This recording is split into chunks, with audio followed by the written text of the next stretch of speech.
L'esclave qui n'est pas capable d'assumer sa révolte ne mérite pas que l'on s'apitoie sur son sort. Cet esclave répondra seul de son malheur s'il se fait des illusions sur la condescendance suspecte d'un maître qui prétendrait l'affranchir. Seule la lutte libère.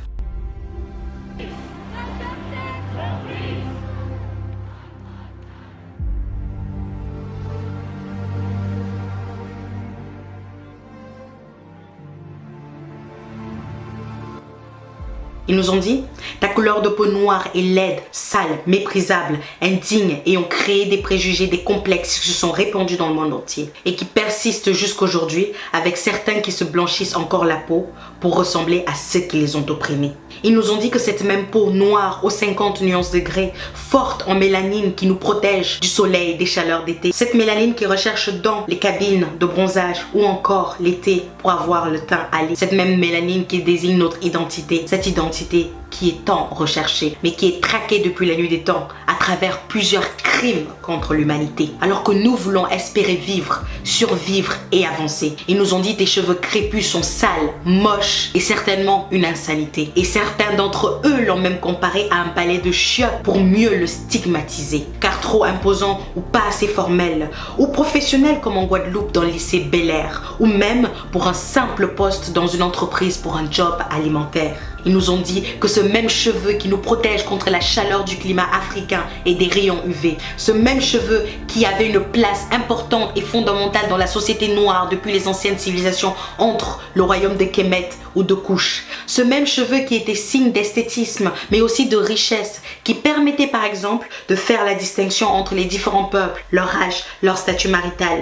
Ils nous ont dit que ce même nuage de cheveux que nous portons si bien et dans lequel ils aiment mettre leurs doigts, pour rigoler, disent-ils, ou juste pour taquiner. Et qu'on doit aujourd'hui, au 21e siècle, à travers le mouvement des années 70, Nappy, Natural and Happy, nous battre pour le revaloriser. Et puis, ils nous ont dit que ce même corps hyper sexualisé dans les films du siècle dernier, sans oublier l'histoire de Sarah Baartman en 1789, qui a été dénigrée. Ils nous ont dit, tes lèvres, ton postérieur sont opulents, hideux et disproportionnés.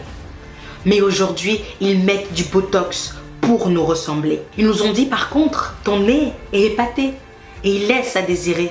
Sans doute pour nous diaboliser et enlever en nous toute humanité. Ils nous ont dit, ta musique est trop bruyante, trop revendicatrice et aujourd'hui, ils chantent et dansent sur le jazz, le blues, la soul et négro spiritual ou gospel depuis les champs de coton de 1612 jusqu'en 2019 au Zénith de Toulouse. Ils nous ont dit en 1991, comment voulez-vous que le travailleur français qui habite la Goutte d'Or, où je me promenais la semaine dernière, et qui voit entasser des familles, 3 ou 4 épouses et une vingtaine de gosses, qui gagnent 50 000 francs sans naturellement travailler, si vous ajoutez à ça le bruit, l'odeur, eh bien le travailleur français sur le palier, il devient fou. Ils nous ont dit que ce n'était pas raciste que de dire cela. Ils nous ont dit que désormais vous êtes indépendants. Et en 1984, ils ont partagé notre continent à la conférence de Berlin pour sceller leur amitié. Non, autorité. Car bien avant, ils avaient dit, tu vas t'appeler Haute-Volta, Cameroun, Côte d'Ivoire, Gabon ou Érythrée. Sans doute pour nous dire que même les noms de vos pays, nous les avons choisis pour vous différencier. Ils nous ont appelés nègres, gens de couleur, noirs, immigrés, diversité. Et même black comme pour atténuer, mais jamais expatriés, en disant de nous à travers des préjugés qu'on était incapables, paresseux, sales, bruyants, répugnants, voleurs, violents, bons à rien, mais doués en sport et en danse ou pour rigoler. N'est-ce pas cela un discours de haine ou d'incitation à la haine et au mépris de notre identité? Ils nous ont dit que la race existait dans les années 1480 pour légitimer l'atrocité de l'esclavage et la colonisation. Puis, en 1958, ils ont prétendu supprimer le mot race dans leur constitution sans avoir prévenu leurs descendants à qui ils ont inculqué qu'ils étaient des êtres supérieurs. Supérieurs aux autres, ils ont oublié de leur dire que dorénavant, il fallait dire adieu aux résidus nocifs que sont les discriminations raciales que chacun de nous vivons au quotidien. Et ce manque de respect et de considération a créé pour certains d'entre nous un complexe d'infériorité. Ils nous ont dit que De Gaulle et les autres étaient des héros, des scientifiques, des historiens, des philosophes avec des petits secrets inavouables. Rien de grave. Ils nous ont dit que comme pour confirmer leurs propos, qu'ils nous laisseraient des statues en souvenir à leur effigie jusqu'aujourd'hui. De Gaulle, Victor, Schlosser et les autres.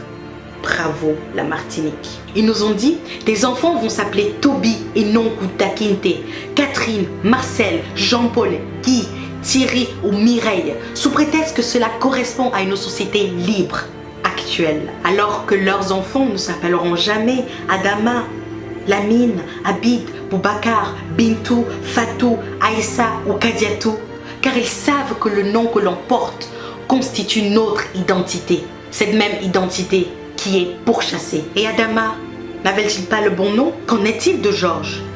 N'est-ce pas assez conventionnel, actuel, déraciné, aliéné? Et ils ont dit, tu vas t'appeler les États-Unis d'Amérique, car pour eux, c'est à eux que revient la découverte de cette terre, qui, rappelons-le, ne leur appartient pas, et où ils ont dessiné les peuples autochtones appelés Amérindiens. Et puis, ils ont réduit en esclavage les Noirs qui continuent de tuer en brandissant comme argument white supremacy. Ils nous ont dit, quand vous parlez de racisme, vous vous victimisez, vous êtes dans l'émotion et vous refusez tout avis objectif. Notamment celui de dire que c'est vous-même les racistes. Ils nous ont dit que la religion ou les croyances de vos ancêtres ne valent rien. Jésus qu'ils ont fait à leur image vous sauvera. Marie qui est vierge vous écoutera et transmettra vos prières à Dieu, leur Dieu, pour mieux asservir par le consentement, car vos croyances, c'est mal, c'est la sorcellerie. Ils nous ont dit que l'Afrique est pauvre, sauvage, avec des guerres, des conflits, sans nous préciser que c'était leur vache à lait. Nous poussons parfois nous-mêmes à avoir peur d'y retourner pour les vacances ou pour développer, car on a été trop déracinés. Ils nous ont dit, ton histoire n'existe pas ou plus, et ils ont écrit des mensonges sur la leur pour mieux le vendre à leurs enfants, mais surtout pour dominer celle des autres, en passant par le royaume de Soundiata Keïta, de Mansa Moussa, l'homme noir le plus riche de l'histoire de l'humanité, bien avant Jeff Bezos et ses amis. Ils nous ont dit à l'école de retenir le nom de Thomas Edison pour l'invention de l'ampoule, en oubliant volontairement Lewis Howard Latimer et son filament de carbone avec son invention de la lampe électrique. Ils nous ont dit que l'Égypte antique de Toutankhamon, Ramsès, Khéops, mais aussi Hotep, scientifiquement prouvé noir, était une thèse complotiste. Et que la terre des Noirs, traduit par Kemet, ne prouvait rien, malgré la forte ressemblance des traits physiques des Noirs aux statues égyptiennes. N'oublions pas les nez cassés. Et puis ils ont dit que Yoyot, Jean Yoyot, leur égyptologue de tous les temps, lui et lui seul détenait la vérité sur l'histoire de l'Égypte. Mais que le travail de Cheikh Anta Diop est une imposture, car c'est à eux de choisir comment s'écrit notre histoire. Ils nous ont dit, nous allons garder vos objets d'art dans nos musées pour qu'ils ne soient pas détruits ou gaspillés, comme avec l'os d'Ishango du Congo, la preuve la plus ancienne de l'utilisation du savoir des mathématiques dans l'humanité et qui a été initiée par les Noirs. Ah non! Il faut surtout pas leur dire que des choses utiles ils ont inventé. Ils nous ont dit qu'ils ont fait la première déclaration des droits de l'homme en 1789, alors que la charte du Mandingue existe depuis 1236 et prônait déjà la paix sociale dans la diversité, l'inviolabilité des personnes humaines et l'éducation, l'intégrité de la patrie, la sécurité alimentaire, l'abolition de l'esclavage ou encore la liberté d'expression. Quelle coïncidence! Ils nous ont dit, vous n'avez pas de civilisation, d'inventeurs, de chercheurs, de scientifiques, de philosophes, en passant par Thalès, Pythagore ou Hérodote. Ils nous disent aujourd'hui qu'ils sont là pour nous aider, pour lutter contre le Covid alors qu'ils n'arrivent même pas à le contrôler. Nous aider à nous délivrer de la famine avec leurs produits exportés, de nous délivrer des guerres que certains d'entre eux ont créées dans leur propre intérêt. Alors, ils ont créé des ONG pour donner du sens à leur vie, sans toutefois aider la vie de celles qu'ils prétendent protéger. Ils sont venus avec le FMI, la France-Afrique, le CFA, l'ECO et même le UN aujourd'hui. En toute sincérité, ils nous ont dit, et on y a cru pendant des siècles et des siècles jusqu'au 21e. Sincèrement, éperdument, naïvement, on s'est laissé convaincre et on a accepté ces mensonges. Et aujourd'hui, On nous traite de complotistes lorsqu'on veut rétablir l'histoire qu'ils ont falsifiée. Sommes-nous si faibles? Avons-nous oublié les recherches de Cheikh Diop sur l'Égypte antique noire et leurs prouesses mathématiques, arithmétiques, scientifiques, agricoles et en médecine et en architecture, en littérature mais aussi en politique? Avons-nous oublié Madiba Mandela, Angela Davis, Thomas Sankara, Rosa Parks, Patrice Lumumba, Martin Luther King, Myriam Makeba, Malcolm X, Aimé Césaire et tous les autres? Et puis à moi, ils m'ont dit, ça y est, tu as la nationalité. Comme Adama Traoré, ta vie va changer. Et mes origines les ont toujours obsédées. Ils m'ont dit, il faut t'intégrer. Je me suis exécutée et j'ai parfois oublié mon passé. Ils m'ont dit, oublie ton passé pour avancer, alors que c'était juste pour me manipuler. Ils m'ont dit, arrête de parler, de te victimiser. C'est mieux ici comparé aux États-Unis. Chez nous, il y a l'égalité, du moins sur le papier. Ils m'ont dit, ta coiffure ne convient pas au poste. Je suis allée défriser, tisser, les cacher. Ils m'ont dit, ton accent est trop prononcé. J'ai commencé à whiteiser.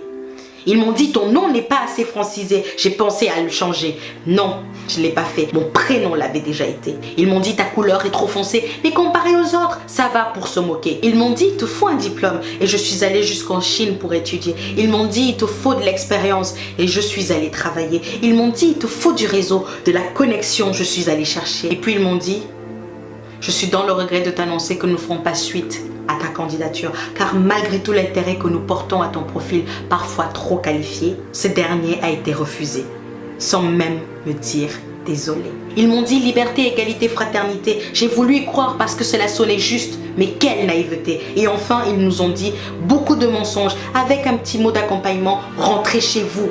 Et ça au moins, c'était vrai. Chers amis, chères sœurs, chers frères, chers pères, chères mères, pour que la vérité et le respect, la cohésion, la paix, pour que le Black Lives actually matter, il va falloir qu'on se réapproprie notre histoire, qu'on la transmette à nos enfants comme la Chine le fait avec les siens pour la réhabiliter. Il va falloir qu'on apprenne que le communautarisme qu'il pointe du doigt, c'est pour nous éloigner de la force économique qui va nous mener à cette dignité tant quémandée. Il va falloir consommer noir ou buy black. Cela va nous faire avancer. Il va falloir rentrer en Afrique comme ils le disent, rentrer chez vous pour que le continent soit enfin développé. Il va falloir qu'on se réapproprie nos terres que la Chine achète par milliers pour ne pas se retrouver expropriés. Il va falloir qu'on construise notre identité sans oublier notre passé. Il va falloir qu'on se réapproprie notre économie avec l'aide d'investir au pays. Il va falloir qu'on ait l'estime de nous-mêmes avec les vidéos de Mukwesa, Grandeur Noire, Pensée Kamit, Lenny Muga, Kemi Seba, mais aussi Crazy Sally et Soudei. Il va falloir comprendre la politique pour s'asseoir en tant qu'égal face à l'Asie. Je parle de la Chine. Il va falloir tous les jours appliquer ce qui a été dit pendant les rassemblements d'Adama et de George, car ce n'est pas fini. Il va falloir améliorer notre image comme le font les pays asiatiques en faisant du storytelling ou du marketing. Il va falloir s'insurger face à nos gouvernements qui laissent perdurer ce mépris. Il va falloir dénoncer, mais il faudra agir aussi. Il va falloir qu'on garantisse à nos enfants, aux enfants de nos enfants, un monde dans lequel ils puissent vivre égaux et libres, à moins que vous vouliez que The Doll Experience se répète sans fin à l'infini. Il va falloir qu'on leur dise qu'il faut qu'ils soient fiers de cette couleur ébène avec plusieurs nuances et coloris. Il va falloir détruire les chaînes mentales. Il faut que ce soit définitif. Il va falloir leur répéter tous les jours qu'ils sont beaux, forts, brillants, intelligents, courageux et créatifs. Il va falloir leur dire qu'ils ne doivent laisser personne décider de qui ils sont ou doivent être dans cette humanité parfois racisée.